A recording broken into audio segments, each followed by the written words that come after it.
Dean Martin was in the middle of Return to Me when he saw her. Front row, third seat from the aisle, a woman in a wedding dress. Her veil was pushed back, her makeup streaked with tears. Dean stopped mid-verse. The band kept playing for a few seconds, then faded into uneasy silence. The audience of nearly 800 noticed immediately. Heads turned, following Dean's gaze to the crying bride. He set down his microphone, walked to the edge of the stage, and looked directly at her. She looked up, realizing his eyes were on her, and the tears only came faster. She tried to hide, tried to cover her face, but Dean's voice cut through the quiet. "Ma'am, are you okay?" She shook her head. No, she wasn't okay. Dean could see it. Everyone could. Something had gone terribly wrong. This was supposed to be her happiest night, the start of her honeymoon, but instead she sat alone in a wedding dress, crying at a Dean Martin show. In that moment, Dean made a decision, one that would turn her worst night into one she'd never forget. He looked at the band, then back at her, and said 7 words that made the entire room hold its breath. "Tonight, sweetheart, I'm gonna be your groom." To understand just how extraordinary what Dean did that night was, you need to understand what Angela Martinez had endured that day, and what the Copa Room at the Sands meant in 1967. The Copa Room was the premier showroom at the Sands Hotel. Intimate by Vegas standards, it seated about 800 people, but what it lacked in size, it more than made up for in prestige. This was the stage where the Rat Pack performed, where Dean, Frank, and Sammy delivered their legendary shows. Elegant, sophisticated, and glamorous, the Copa Room was a place to dress up, enjoy dinner and drinks, and witness world-class entertainment. Tickets to a Dean Martin show in 1967 were not easy to come by. Shows sold out weeks in advance, and tickets cost $25 or $30, a small fortune at the time. The audience was typically a mix of couples celebrating anniversaries or special occasions, high rollers from the casino, and locals who could afford the price of admission. On September 14, 1967, the Copa Room was packed. About 800 people had gathered for Dean's 10 p.m. performance, the second show of the night. The crowd was lively. Dean was on fire, singing, joking, and working the audience like only he could. But in the front row, third seat from the aisle, sat Angela Martinez, and Angela was crying. Angela was 24, from Phoenix, Arizona, raised in a traditional Catholic family. She had met Michael Romano at 21, charming, handsome, from a good Italian family, with parents who approved. After 2 years of dating, Michael proposed. Their wedding was set for September 14, 1967, a grand Catholic ceremony with 200 guests. Angela wore her mother's wedding dress, carefully altered to fit. Everything seemed perfect. The ceremony went smoothly. They exchanged vows, rings, and a kiss that drew applause. The reception was beautiful. Dancing, toasts, cake. Angela was radiant. This was the day she had dreamed of. Around 8 p.m., the newlyweds left the reception. They were staying at a hotel near the church that night, planning to leave for Las Vegas the next morning for their honeymoon, a week at the Sands Hotel, where Dean Martin was performing. Angela had always adored Dean Martin, and Michael had surprised her with tickets as part of the honeymoon. She was thrilled. By 9 p.m., Angela was back in her hotel room changing out of her wedding dress when Michael asked to speak to her. There was a strange tone in his voice, a tension she couldn't ignore. She sat on the bed, still in her gown. "What is it?" she asked. Michael wouldn't meet her eyes. "Angela, I need to tell you something. I should have told you before, but I was too scared." Her heart began to race. "Michael, what are you talking about?" "I don't love you. I never did. Not the way I should. I married you because our families expected it, because you're a good Catholic girl, because it was the right thing to do. But I'm not in love with you." Angela couldn't breathe.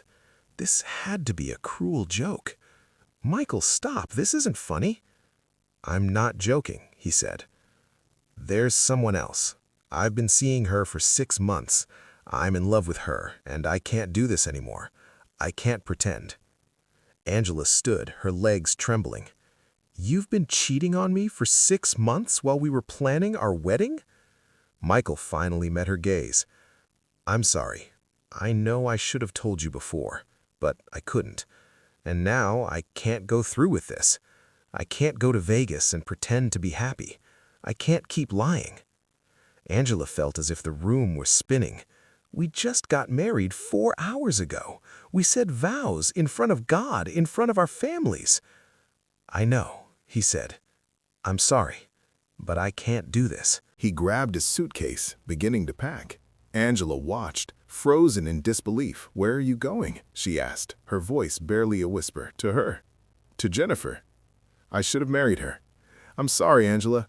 I really am. And just like that, he left, walking out of the hotel room, leaving Angela in her wedding dress abandoned on her wedding night. She collapsed onto the bed, sobbing for hours. She couldn't call her parents, couldn't face telling anyone, couldn't bear the humiliation. Around 11 p.m., she made a decision that seemed reckless, but necessary. She couldn't stay in that hotel room. She'd lose her mind.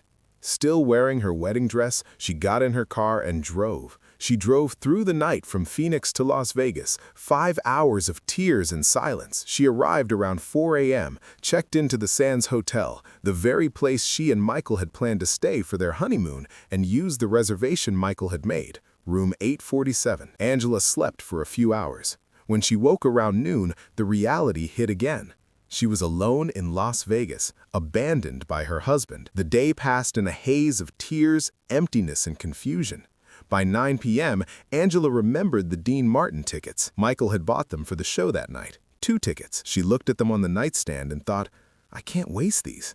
Michael destroyed everything else, but I'm not going to let him ruin this too. So she did something that felt almost insane. She put her wedding dress back on, did her makeup, and went to the show alone. She arrived around 9:45 p.m., found her seat in the front row, third from the aisle. The seat next to her, Michael's seat, was empty. At 10 p.m., the show began. Dean walked on stage, the audience erupted in applause. Angela tried to focus, but every love song reminded her of Michael. Every romantic lyric felt like a knife in her heart. The empty seat beside her was a constant reminder of her abandonment. People nearby noticed. A woman leaned over, asking if she was okay. Angela could only shake her head. No, she was not okay. Halfway through Return to Me, Dean noticed her. He was singing about love, reunion, and coming back, and in the front row, a bride was sobbing. He stopped mid-verse. The band continued for a moment, confused, then faded into silence. The Copa room went quiet. 800 people watched. Dean walked to the edge of the stage. He looked at Angela, really looked at her. Wedding dress, tears, the empty seat beside her. And in that instant, Dean understood. Something terrible had happened to this woman. Ma'am, are you okay? Angela looked up. Dean Martin was speaking to her. She tried to stop crying, but couldn't. She shook her head. No, not okay. Dean's voice was gentle. What happened, sweetheart? Angela tried to speak, but the words wouldn't come. Too many tears. The woman sitting next to her spoke up. Her husband left her today, on their wedding night. She drove here alone. A gasp ran through the audience.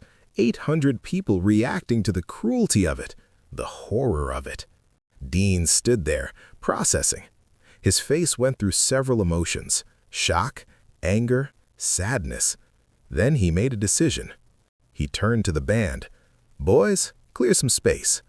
The musicians looked confused, but began moving equipment to the sides of the stage.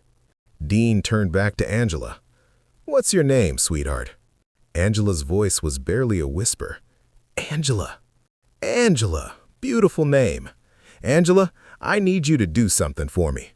I need you to come up here. Angela's eyes went wide. What?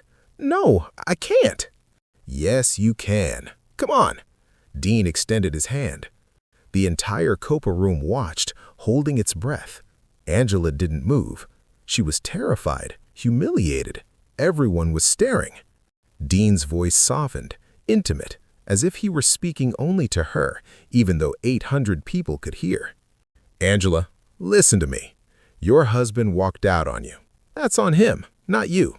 That man is an idiot. But you're here, and I'm here, and we've got 800 good people on your side. So here's what we're going to do tonight. I'm going to be your groom, and we're going to give you the wedding celebration you deserve. Deal? Angela stared at him, barely believing what she was hearing. Dean Martin, her favorite singer, one of the biggest stars in the world, was offering to be her groom for the night. Slowly, she stood, legs shaking. Dean kept his hand extended, steady and encouraging. Angela walked to the stage stairs. Dean met her, took her hand and helped her up. The audience erupted, not polite applause, but real emotional support. 800 people cheering for a heartbroken bride.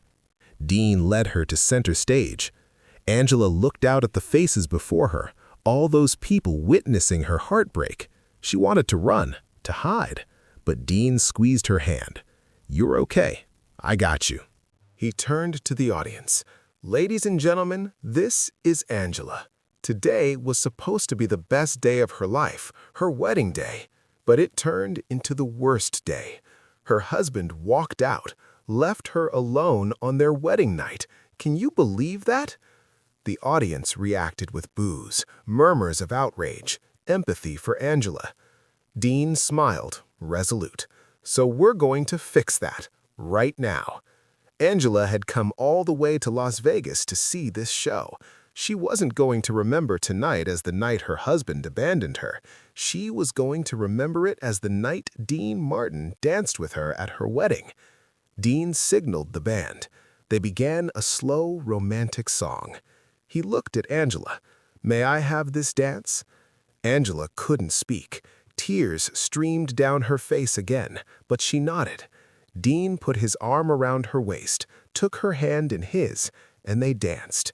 Dean Martin and Angela Martinez, on stage in front of 800 people.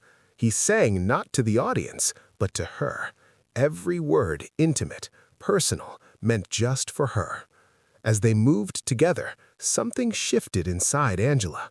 The pain didn't disappear, the humiliation didn't vanish, but for the first time since Michael had walked out, she felt something other than devastation. She felt seen, valued, worthy. Dean Martin, who could have ignored her, could have finished his show and moved on, had stopped everything for her. He had made her the center of attention, made her feel like she mattered. When the song ended, the audience erupted into a standing ovation, 800 people on their feet, clapping, some crying. Dean hugged Angela and whispered, "You're going to be okay, kid. Better than okay. Any man who walks away from you is too stupid to deserve you." Angela laughed through her tears. "Thank you. Thank you so much." Dean kept her on stage for the rest of the show. Every song was dedicated to her. Between songs, he checked on her, made her laugh, made her feel special. At one point, he told the audience, "You know Angela's ex-husband's name, Michael. So from now on, every time I sing a love song, I'm going to replace every you with Angela. And every time I'd normally sing about missing someone or wanting someone back, I'm going to sing about how Michael's an idiot instead." The audience roared with laughter. Angela, sitting in a chair Dean had brought out for her, laughed harder than she had in months. Dean finished the show around midnight. Normally, he would have walked off stage, waved, and left. But tonight, he stayed. He took Angela by the hand and walked her back to her seat. "You okay, sweetheart?" he asked. Angela nodded. "I am. Thank you. I don't know how to thank you." "You just did," Dean said. "Now listen, you're going back to Phoenix. Hold your head high. You did nothing wrong. That guy, he'll regret this for the rest of his life. But you will be fine. Better than fine." He kissed her forehead. "Take care of yourself, Angela." Dean walked off to thunderous applause. Angela sat for a long time, letting it all sink in. Other audience members came up to her, hugged her, offered condolences, reassured her, even gave her their contact information in case she ever needed anything. The next day, Angela drove back to Phoenix. Facing her family, telling them what happened was humiliating, but she held her head high, just like Dean had told her. Her marriage was annulled. Michael married Jennifer 3 months later. Angela? She was okay. Better than okay. Because whenever she thought about her wedding day, she didn't just remember Michael walking out. She remembered Dean Martin dancing with her, singing to her, treating her like the most important person in the world. Years later, in 1995, when Dean Martin died, Angela sent a letter to his family. She recounted that night, how Dean had saved her, how he had turned the worst night of her life into something beautiful. She ended the letter, "Your father was a great entertainer, but more than that, he was a great man. He saw a stranger in pain and stopped everything to help her. He didn't have to do that, but he did, and it changed my life." The lesson of Dean and Angela isn't about grand gestures. It's simpler. When you see someone in pain, you stop, you help, you make them feel valued. Dean Martin could have ignored the crying bride, could have finished his show and moved on, but he didn't. He stopped his entire show, made Angela the center of attention, gave her a memory that would last forever. That's compassion. That's humanity. That's using your power and platform to heal someone who's hurting. Dean Martin was the king of cool, but that night, he was something more important. He was the groom who showed up when Angela's real groom walked out.